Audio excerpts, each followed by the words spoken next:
Alright, welcome everyone.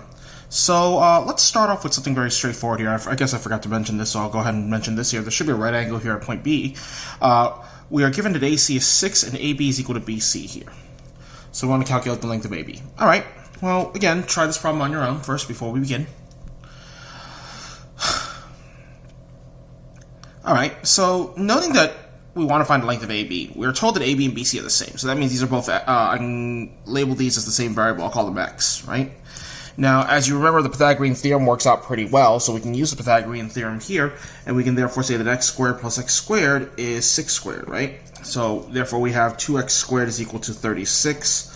So x squared is equal to 18 here, and as a result, we say x is the square root of 18, which, if I'm not mistaken, you can yank out you can factor out a 9.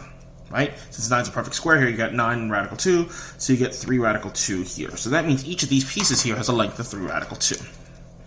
So this is 3 rad 2 here, and this is 3 rad 2 here. Okay? Now, let's take a look at this triangle a little bit more. Let's try to analyze it a bit more. We note that this triangle here, alright, well, it's isosceles, right? Because AB is equal to BC, they gave it to us.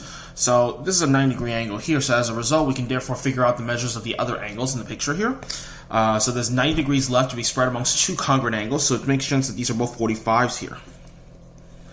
Okay, so notice that we have this 3 radical 2 business here, and we have the 6. Okay, so considering what's going on here, we see that there's some sort of relationship between 3 radical 2 and 6. We see that 3 times 2 is equal to 6. So there's some sort of weird thing going on here. So perhaps what we can do is try this again, but this time with a generalized situation here. We can try to look at a general triangle here.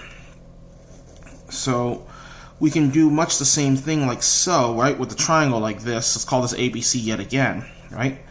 And we have, if we call the legs here x, right? So this is a triangle with two 45-degree angles here. You have an x, you have an x here, so that means we can again figure out what AC is by doing the same thing. We can say that x squared plus x squared is AC squared this time. Again, note that we did this with arithmetic, we did this with numbers here. We can do this completely with variables here over here. So you get 2x squared equals AC squared. So AC is the square root of 2x squared. And yet again, note what's going on here. We can pull out an x squared because that's a perfect square. And we're left with x radical 2 here. So note how in this situation what we have here is that the hypotenuse here happens to be the same length as the base, just multiplied by radical 2 as well. So you want to keep that in mind here. You have that x radical 2 simply means multiply the base by radical 2.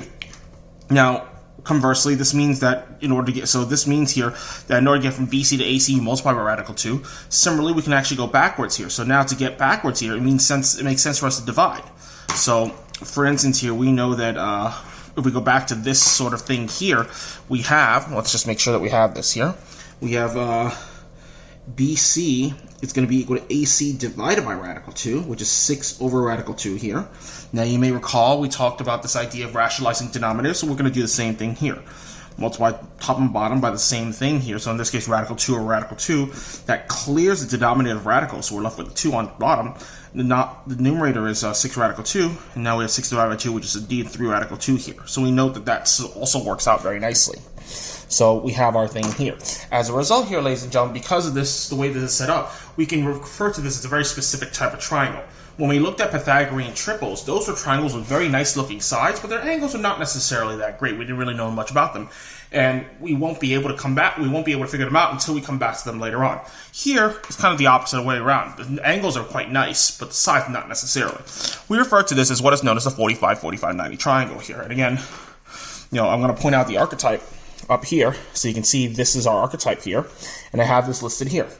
You see it's an isosceles triangle, and the important part here is the hypotenuse of the triangle is radical 2 times the length of the leg.